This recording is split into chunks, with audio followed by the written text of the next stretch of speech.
Reka nongere mbasuhuze ari nako mbaha ikaze mwe mudahwema kubana natwe hano ku Cyizere Family TV.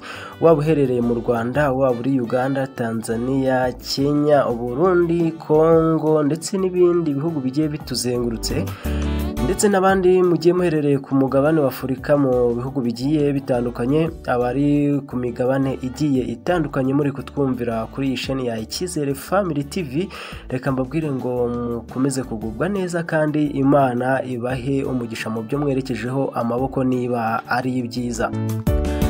Inshuti zacu rero, reka mbabwire ngo biroroshye kubana natwe, nta kindi bisaba ni ukureba aho munsi ya video ugakanda subscribe, ugakora kunzogera, ugakora share na like na comment, tugakomeza kubana mu biganiro tugenda tubategurira mu masaha agiye atandukanye. Inshuti zacu rero, ni ibiganiro mutegurirwa na Cyizere Family TV, mukabigezweho nanjye inshuti Isaac. Inshuti zacu rero, mwe mwese mugenda mutwereka ko mubana natwe gatanu ku kandi mubyerekana binyuze muri comment mugenda mushyira mwaho hasi. Reka mbabwire ngo iyo nayo ni inkunga y'ibitekerezo tuba dukeneye kugira ngo tumenye ibyo tuzajya tugenda tugarukaho uko tugiye dukora ibiganiro. Inshuti zacu rero, nkuko mubizi, uyu munsi nabateguriye ikiganiro. Hari imvugo zikunze kugenda zivugwa mu bantu benshi bagiye batandukanye, bakunze kuvuga ngo bakunda abapfu kuruta abazima. Ese waba uzi impamvu abantu benshi bakoresha izo mvugo ngo bakunda abapfu kuruta abazima? Waba uzi se ibimenyetso bishobora kukwereka ko bakunda abapfu kuruta abazima? Waba uzi se impamvu abantu benshi bakunda umuntu wamaze gushiramo umwuka kurenza uko bakamukunze akiri muzima? Ibyo nibyo nkuzaniye kugira ngo ubimenye. Aho waba ugiye uherereye mu mpande zigiye zitandukanye, hari ibimenyetso ushobora kuba waragiye ubona, noneho nubiha agaciro ntumenye icyo biba bishatse kuvuga. Ibyo nibyo nabahitiyemo tugiye kurebera hamwe muri iki kiganiro nabateguriye. Nuko bisanzwe rero, hari imvugo abanyarwanda bakunze gukoresha, si n'abanyarwanda gusa, no mu bindi bihugu bigiye bitandukanye bakunze gukoresha imvugo ngo bakunda abapfu kuruta abazima. Nibyo koko, iyo ugenzuye neza usanga abantu benshi bakunze kugira urukundo rwinshi cyane, bakarwerekana ari uko umuntu amaze gushiramo umwuka. Hari igihe umuntu aba ari muzima agahura n'uburwayi, agasaba ubufasha bukabura, akajya mu bitaro bigiye bikomakomeye kugira ngo avuzwe akire, ubufasha bukabura, ariko nyamara wa muntu yamara gushiramo umwuka, ba bantu bakabiha agaciro, noneho bakajya batekereza ati wa muntu burya ntabwo byari burage, yari arwaye, yari akeneye ubufasha. Ugasanga ba bantu batangiye kwicuza ati se buriya kuba yaragiye si uburangare bwacu kubera ko nta bufasha twigeze dutanga.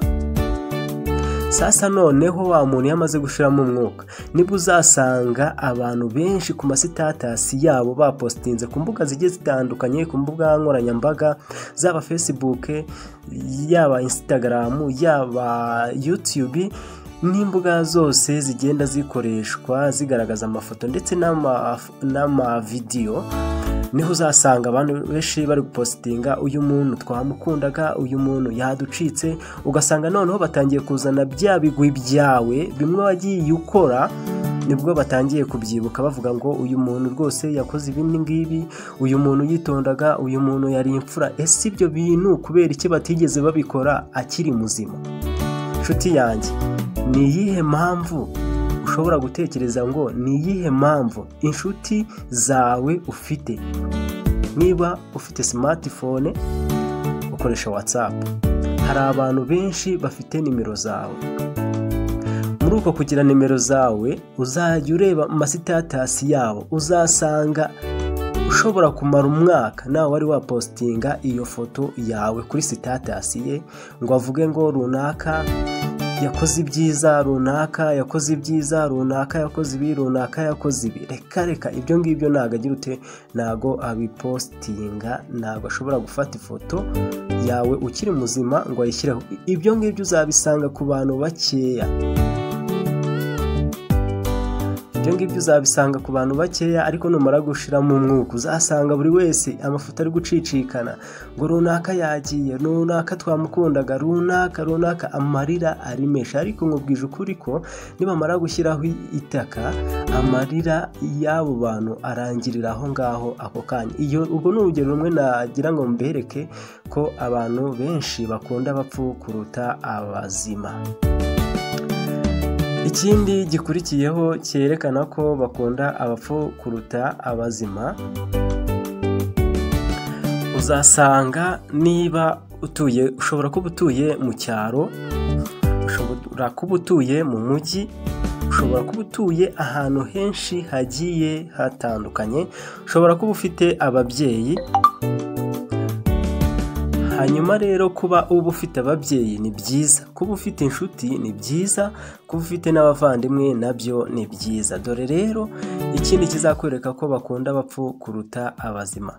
Niba uri umuntu ufite ababyeyi, umubyeyi wawe akitaba Imana, uzasanga inshuti zitigeze zitabira igitaramo cyawe, inshuti zitigeze zitabira ubukwe bwawe, inshuti zitigeze zitabira ibirori byo mu miryango y'iwanyu, ari ibirori bibahuje ari byiza, uzasanga izo nshuti zawe nyinshi zizitabira ku rupfu rw'ababyeyi bawe cyangwa ku rupfu rw'umuvandimwe wawe, kubera ko uzabona abo utigeze ubona washyingiwe, uzabona abo utigeze ubona wasohoye umwana, uzabona abo utigeze ubona wagize anniversaire, uzabona inshuti zawe nyinshi zigiye zitandukanye zije kugutabara kubera ko umubyeyi wawe yagize ute, yashizemo umwuka. Ikindi, hari abantu benshi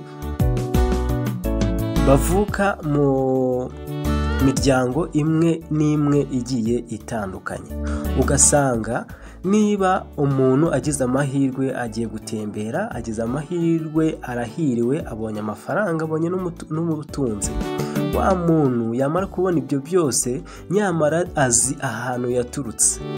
Aho yaturutse ntago hateye imbere mu miryango ya bene wabo cyangwa se n'aho avuka. Noneho dore igitangaje, ababyeyi be bashobora kuba babayeho mu buzima butari bwiza, nyamara wa mwana babyaye abayeho mu buzima bwiza bumunejeje.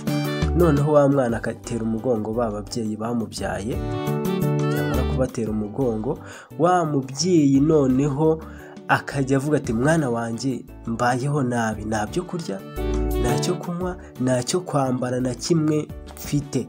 Umwana akabitera umugongo akabyirengagiza. Dore igisekeje impamvu bakunda abapfu kuruta abazima. Wa mubyeyi wa muntu yamaze kwitaba Imana, wa mwana noneho ikintu akora aravuga ati njyewe ntabwo umubyeyi wanjye baramushyingura mu isanduku iciriritse.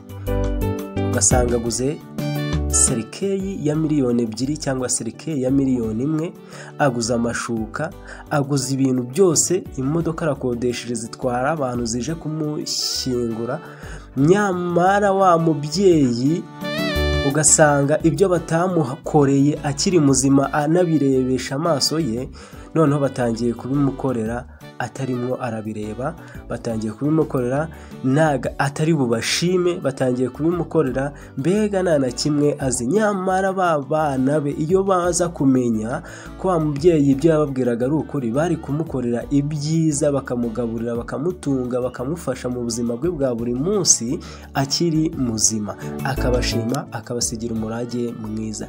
Niyo mpamvu uzasanga abantu benshi bakunda abapfu kuruta abazima.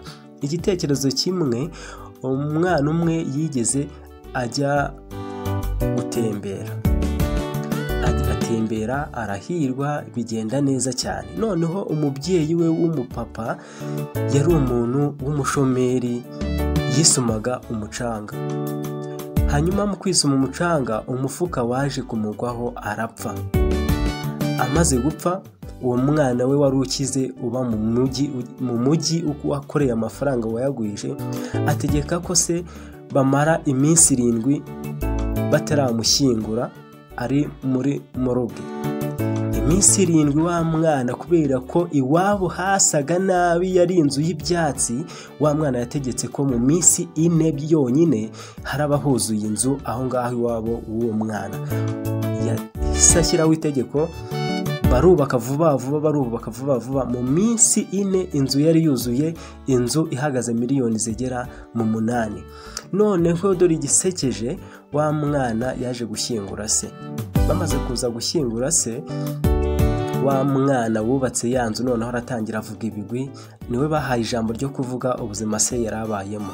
Arangije aravuga ati data, papa twamukundaga, papa yari inshuti nziza yizerwa, papa twese twamukundaga. Akivuga utyo ngo papa twamukundaga, mukuru w'uwo musore ahita avuga ati ngewe nsabye ijambo.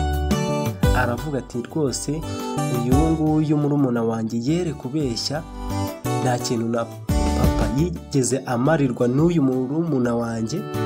Ndetse n'ikimenyimenyi, abaturage batuye ahangaha iyi nzu niba babizi, iyi nzu yubatswe mu minsi igera kuri 4, kuko hano hari inzu y'ibyatsi. Noneho papa umufuka w'umucanga niwo wamwishe umuguyeho. Noneho murumuna wanjye abona ko nagushyingura umubyeyi wanjye bitewe n'uko ahagaze, ategeka ko bubaka inzu mu minsi 4, inzu ibiruzuye. Imaze kuzura niko kuza kumushyingura, bitewe n'uko yari guterwa ipfunwe naho yari agiye kwerekana ko ariho avuka. Nyamara inshuti z'uwo musore wari ukize zo zari zizi neza ko iwabo w'uwo musore ari mu Ngaga, ari ahantu hishoboye, ari ahantu hakomeye. Noneho uwo musore ahita ategeka itegeko ryo kubaka inzu nziza kandi igezweho ijyanye n'igihe. Nguko rero bamwe bashobora kugenda bagahirwa n'ubuzima, mara guhirwa n'ubuzima bakibagirwa iyo baturutse, bagatererana yaho bavuye, bagatererana inshuti n'abavandimwe. Nyamara ayo mahirwe yahawe yo kuba yagera kuri ibyo niyo mahirwe yarahawe yo kugira ngo azamure nabi wabo. Niyo mpamvu uzasanga abantu benshi aho bagiye bavuka batera umugongo, ugasanga bigiriye mu bindi